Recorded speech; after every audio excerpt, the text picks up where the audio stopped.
Hi.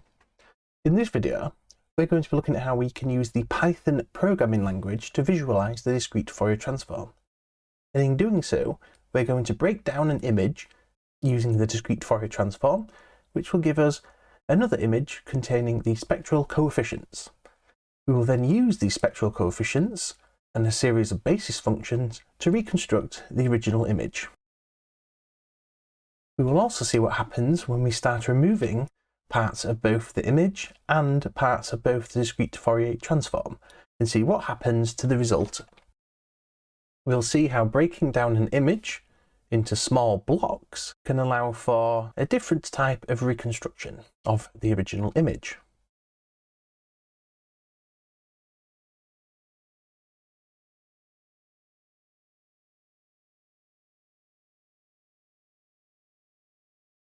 Before finally moving on to see how a block-based approach for the discrete Fourier transform can lead to better image compression. So first of all, what is the discrete Fourier transform? So according to the Wikipedia page, the discrete Fourier transform is given by the following formula. You'll see here that the coefficient xk is given by the summation of the individual components of the original signal times a complex exponential wave. This complex exponential wave can be thought of both a sine multiplied by the imaginary unit and a cosine. And what this does, it decomposes an original signal into its individual frequency components. So telling you how much of each signal is required to reconstruct the original signal.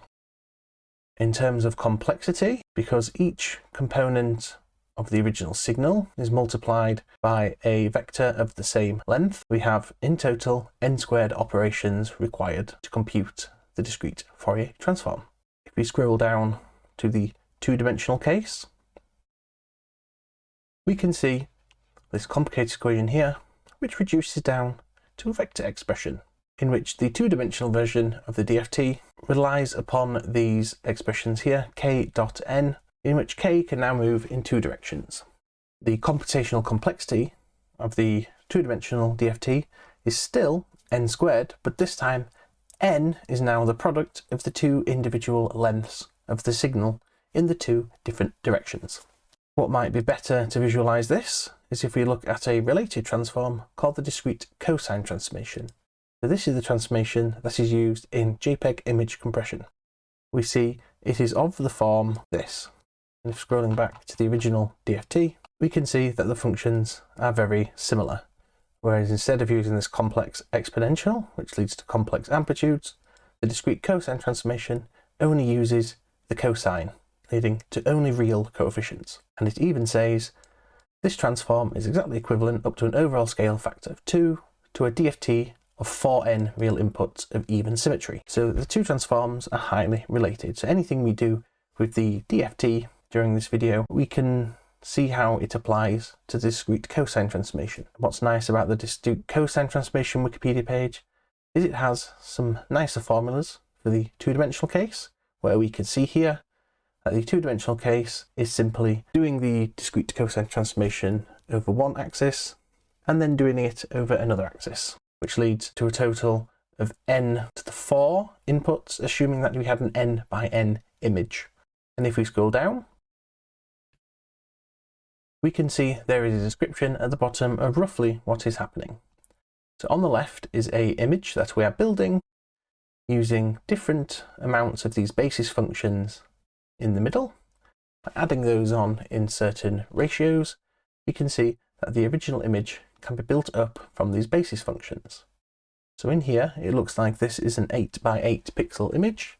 As different amplitudes of these original 64 basis functions are added together, we can see that the original image starts to form, with more and more detail being added with each and every subsequent basis function used. Each of these basis functions is listed here. You can see their image representation, and you'll note that in both cases the discrete Fourier transform and the discrete cosine transformation, which again is just like a special case of the discrete Fourier transform, has a complexity O to the n squared, where n is the total number of points. So for a 2D image, it would be the width times the height in pixels. There's an algorithm called the fast Fourier transform, which manages to calculate the discrete Fourier transform instead of in n squared time into n log n time. And so for particularly large images, this difference is going to be enormous. And so the fast Fourier transform is absolutely essential. And just because it's fast, it doesn't mean it's any less accurate than computing the DFT naively. Up to the precision error of the numbers on the host machine, the results are exactly the same. So let's go ahead and see how we can use the Python programming language in order to visualize the discrete Fourier transform. So I'll, in this example, be using Spider. Spider is the IDE that comes packaged with the Anaconda download. So when you download the Anaconda Python package repository, it will come with this IDE called Spider. Again, if you're an undergraduate physicist or an undergraduate in the STEM field, you'll more than likely come across Spider. I quite like it because it has a nice variable explorer, as we'll see. So the first thing we're going to do, I'm going to take this image. So I've made an image here. It simply says A, B, C, D, like this. And the image is 128 by 64 pixels. So 128 pixels wide and 64 pixels high. Let's go ahead and start coding. So I'm going to import all of these different packages. So NumPy will be used for our array functions. SciPy will be used for our Fourier transform functions. Itertools will be used for generating better iterators. We also need to explicitly import the FFT package from SciPy. Then we're going to import our matplotlib pyplot and our matplotlib animation. And we're going to give it a description.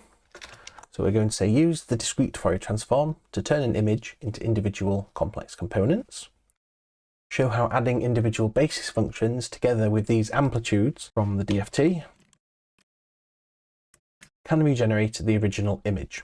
And one thing to note, we're not going to be pre-computing the basis functions for every possible image, because let's pretend you had every image up until HD images. So you have 1920 by 1080 full HD, 1920 by 1079, 1 pixel missing, 1920 by 1078, etc., all the way down to 1 by 1. You would end up needing over 1 trillion complex elements in order to describe those basis functions, which is highly impractical. So we can go ahead and load the file. So I'll be doing these little hash boxes just to keep the code a bit more readable. And we're going to go ahead and load in file.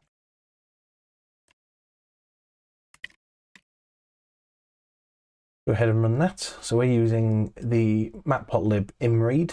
What that does, it reads the image in as a 64 by 128 image, as expected. Because remember, the image is 128 pixels wide, which means it's 128 columns. So it's 64 by 128 in terms of rows and columns. So when you talk about matrices, you typically say row column, where when you talk about image, you typically talk about column row. So we'll have to remember that later.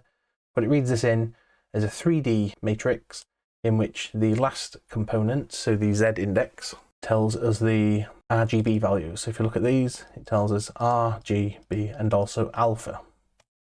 Okay. What we need to do now is let's just create a black and white image. Everything we do in these videos will be applicable to color images. You just need to do it once for each color channel. So I'm going to create something called image2, which is simply the sum, the image, along axis equals 2. So axis goes 0, 1, 2. So across the last axis, which means that it will sum across R, G, B, and alpha. So as we can see here, I've now just created a 2D image. Go ahead and normalize the image so it sits between 0 and 1.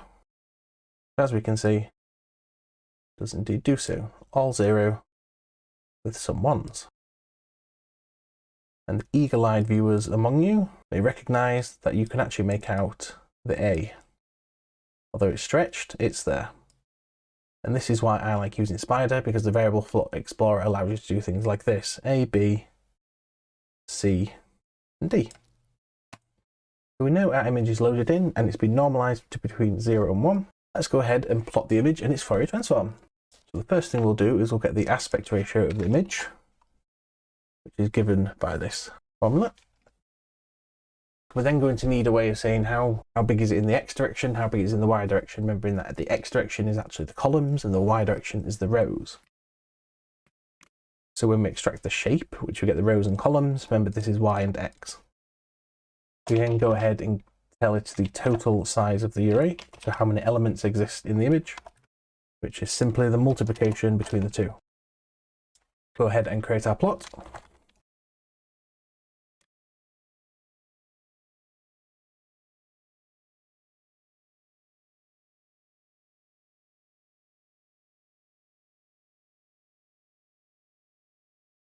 What we're doing here is we're creating an image that is 14 inches wide, or 12 inches wide.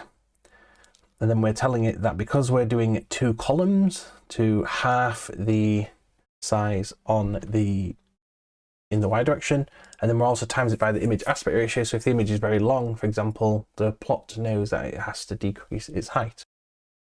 So I go ahead and plot that. You can see we have our nice placeholder image. The next step is to actually place our image in there. And to do so, we'll use imshow. So x1l. So here, when we created the plot, we said number of columns equals 2, which means that the second return argument for the plot subplots is a tuple containing the 2 axes objects, which I've called left and right.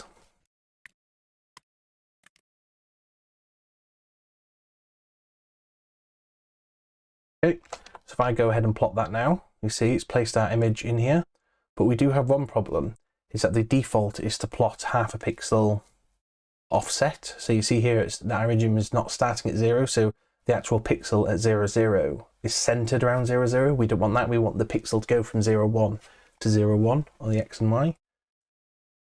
So in order to do that, all we have to do is explicitly tell it that you have to go from 0 to nx. Remember, nx is the number of columns. And then tell it to go from ny to 0. So images are typically upside down. So when you read it in an image, or when you save an image, 0 starts here and goes downwards. So that's very important to remember later on as well, is that images in the y direction, so along the rows, are inverted. So we need to plot upside down. But now it does indeed go from 0 to 64 and 0 to 128. Let's go ahead and perform the discrete Fourier transform. So to do that, it's super simple. So we'll call it im FFT. And that's going to be from the SciPy. In fact, we don't need the SciPy, but let's keep it. We're going to choose FFT2, two-dimensional Fourier transform. We'll do that on the image 2. If I quickly bring up the help, which you can do by pressing Ctrl and I in Spider, it will bring up the documentation for the current function. So here, FFT2.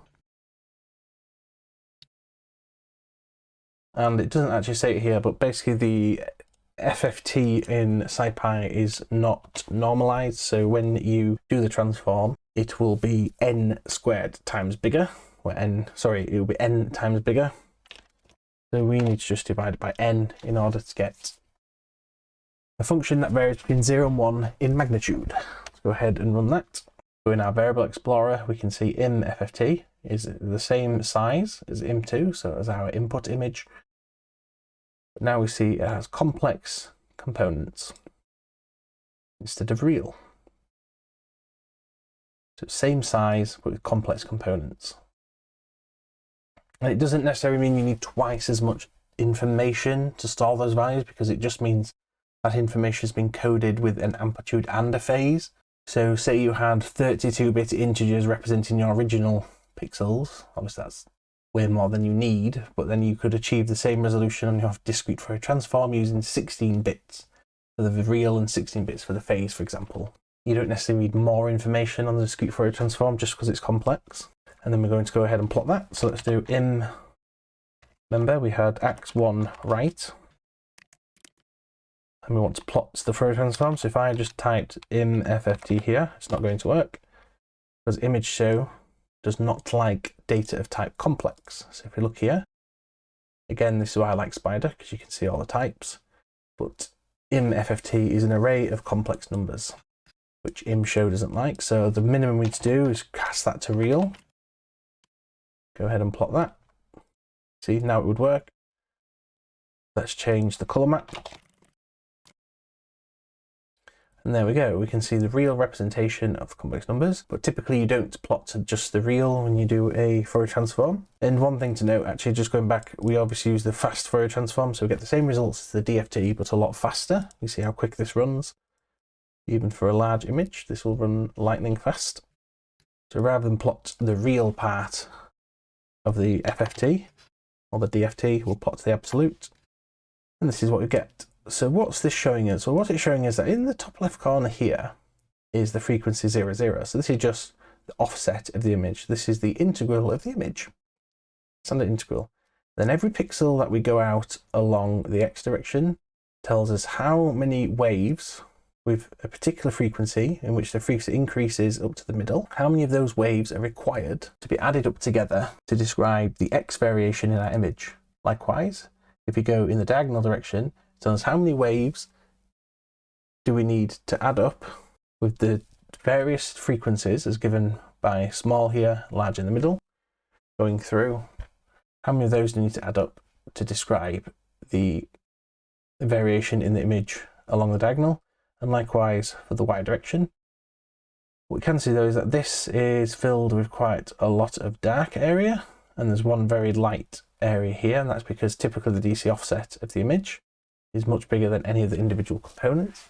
And also notes that we have all four corners are quite bright and the middle is quite dark, and that's because once you reach the halfway point here, the frequencies start to fill back on themselves. So here is 0 frequency, and here is a small frequency in the positive x direction.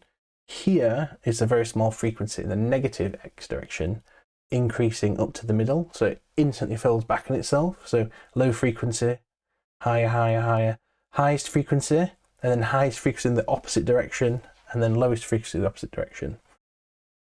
There is a function in SciPy called FFT shift.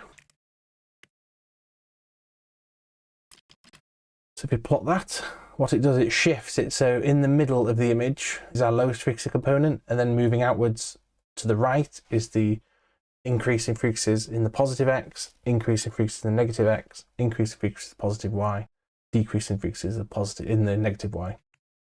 But then because we've shifted it, we need to change our extents. We need to tell it that it now extends differently. And the important thing to note here is it extends from minus nx over 2 to nx over 2 minus 1. So that's the actual true extent. Go ahead and plot that. We can see here. So the x value here is basically the x frequency, and the y value is the y frequency, sometimes called the k vector. We can do one better. So let's plot the log 10 of the results. And this will help us to see more information. There we are. So we can now see that we've got more low frequency information because it's centered around the middle. And then we do information here. We have these few lines at certain diagonals, and that's because when you think about the original image, think about, for example, the A, it has a line and a line here. That's more likely going to be these two lines. It has lots of lines that parallel to the x-axis. So that's going to be these lines. A couple of lines that parallel to the y-axis. Again, that'd be something like these two lines here. Can't really see it very well here, etc., etc. Okay, good. Let's go ahead and give it a title. There we are. We can see the discrete Fourier transform of our original image. What we'll do now is we'll quickly create some x and y arrays. So these will be used to describe the x variation and y variation. Remember, they'll be of length nx and ny. And then also create an empty image, which will be our resulting image in our animation. Now, I won't type this out, but let's go ahead and generate an output plot. So what's the output plot going to be? Well, it's best if I just run it. It's going to create a plot here, again, with a plot on the left and a plot on the right. On the left, we'll show the image 3. So at the minute, image 3 is empty. On the right, we'll show a basis function. So a basis function will be a function with a particular kx and ky that we then need to add on to our im3 with a certain complex amplitude as given by the discrete Fourier transform. And then we'll see how adding more and more of those on generates the original image. That's quite a lot of boilerplate code just to get those two plots up, but the real meat is going to be what we do next. What we want to do is we want to do it in a nicer way. We want to look at all the amplitudes in the discrete Fourier transform matrix. We then need to pick the ones with the biggest amplitude first and add those on because they're the ones that carry more of the information. So what we're going to do is we're going to do this.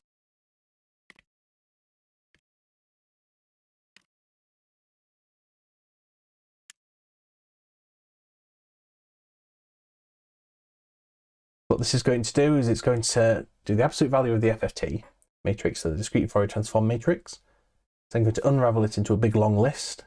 It's then going to sort that list by magnitude. So it's going to sort that list. And now, because it's the absolute value of the discrete Fourier transform, we'll get a list sorted by the magnitude of the complex arguments. And the next thing, and then we turn that into an array again with the shape of the original matrix. So we unwrap it, sort it, and then wrap it back up. And then what we're going to do is we're going to flip that round so that it's sorted from largest to smallest instead.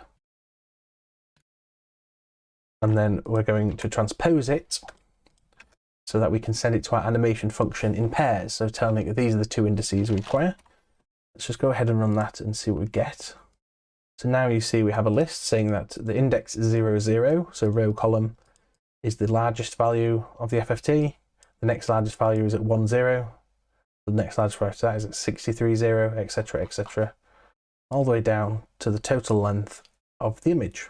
Next, I'll copy over some code again because it's quite a lot of boilerplate code and you don't really want to see me typing it all out.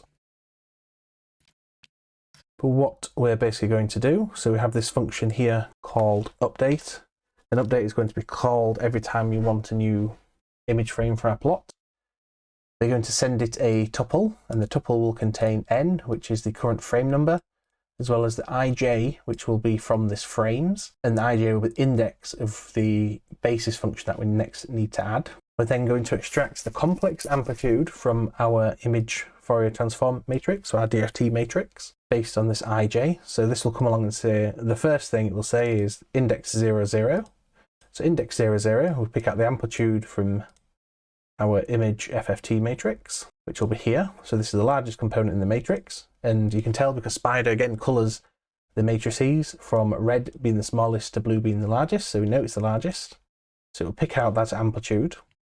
It will then generate a basis function based on this I and j. So 0, 0 means that these two functions will evaluate to an array of 1. So it's basically saying this is our DC offset. We then take the outer product of those two in order to generate a basis function, which will be an oscillating wave in both the x and y direction with the corresponding wave vectors given by I and j. We then update our image 3. So image 3, remember we said was 0 originally, but what we now do is we keep adding to it by an amplitude given by the Fourier transform matrix, and then a basis function given by this expression. Then all we have to do is update our array with this information, and then we'll also plot the current basis function on the right. Okay, and then we'll add some stuff at the top, but let's see what that looks like. And again, at the bottom, we have our animation function. So if you watch some of my other videos, you'll see we use it quite a lot. But basically, it's a function animation. Splitting will be false this time. We're going to try and say 60 frames per second. It's going to achieve nowhere near that, especially when having plot images. We then send it our frames, which we don't need to list. We then also send it our image 3, because remember image 3 is going to need to be changed every plot. Let's just see what that does. And there we go. So what it's showing now is on the left is the image that started off blank. And then every time we see this basis function, so this basis function was made from the x and y arrays. So it's telling you this is the basis function, and this is the magnitude and phase of that basis function. So times this basis function by this number here, I'll add it to our current image, image 3, which we're making from these basis functions. And you can see that it's starting to form the original image.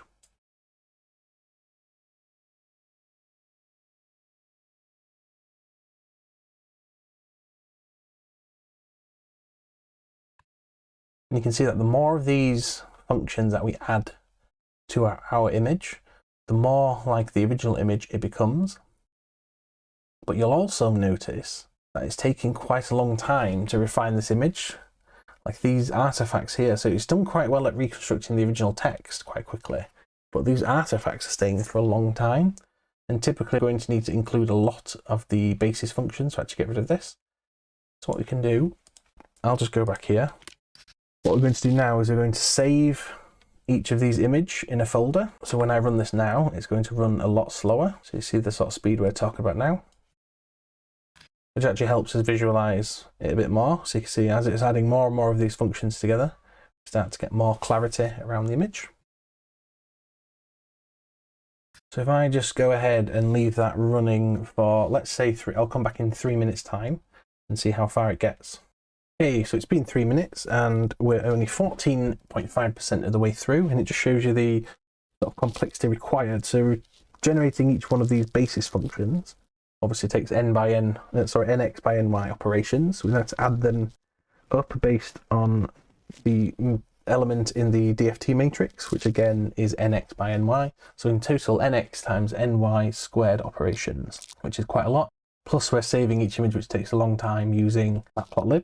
What I'll do is I'll go ahead and we'll make a movie out of the current frames that we've generated, because remember we saved the frames here. I go ahead and make a movie out of this. So create a movie with 60 FPS. I come out of here and play it.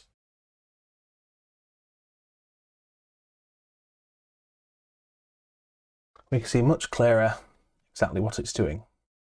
So every time it adds up different amounts of these basis functions with a different phase and a different amplitude, we start to see the original image. One thing to note is that when we add these up, the resulting image we take here is just the real part. So in about 3 minutes, it made about 14% of the way through, and it still didn't reconstruct the original image. We'll do one more example in which we use a different image. We've got another image here. Which, as you can see, is an image of some ducks. Lovely, lovely ducks. But the problem is this image is now much bigger. So this image is almost 1000 pixels by 800. And so the number of basis functions required to represent this now is going to be 691,000. So we're not going to be able to watch this unfold, unfortunately. But if we just see what happens when we say get to the first 0.5% of basis functions added together, we can see how the original image starts to come through.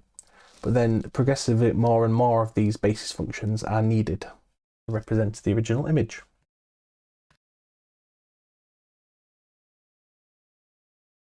And so we're back. As we can see, we've only managed to input about 0.2% of the basis functions, added them up with the correct amplitude and phase into the original image. But you can see we're starting to resemble our original image. So I think that's where we'll wrap this video up. So what we've shown here is how you can decompose an image into its discrete Fourier transform, which is a representation of all the frequencies required to construct the original image. So each one of these points here, each one of these pixels on this DFT image, which is the same size as the original image, is a complex number which tells you the amplitude and phase of a particular wave required. Once you add all these up with those amplitudes and phases, with the correct basis function, you can reconstruct the original image. The basis functions are easy to make because each index of the Fourier transform image tells you the frequency in the x and the frequency in the y direction. So you can see here how the frequency varies in direction and in magnitude. And so in the next video, what we'll do is we'll look at different ways in which we can reduce the information required to reconstruct the original image. So here we're obviously taking the components with the larger magnitude first and adding them up adding them up with the correct amplitude and phase to try and reconstruct the original image. Doing this in practice, it's never actually performed, so we always use the fast Fourier transform algorithm and the inverse fast Fourier transform algorithm, which simply just takes this image and converts it back into the original image in considerably quicker time than having to calculate each and every basis function. And we'll look at different ways in which we can reduce the information. So if we start taking some of these components out that aren't contributing much, what happens to our original image? And again, we'll do the same with the ducks and with the ABCD text to see that in both cases, there are some various trade-offs. And then we'll look what happens if, well, why don't we break our image down into small blocks and perform a DFT instead on these small blocks, and then start to remove information from those blocks. What happens then? So thanks for watching this video, and hope you tune in to the next one.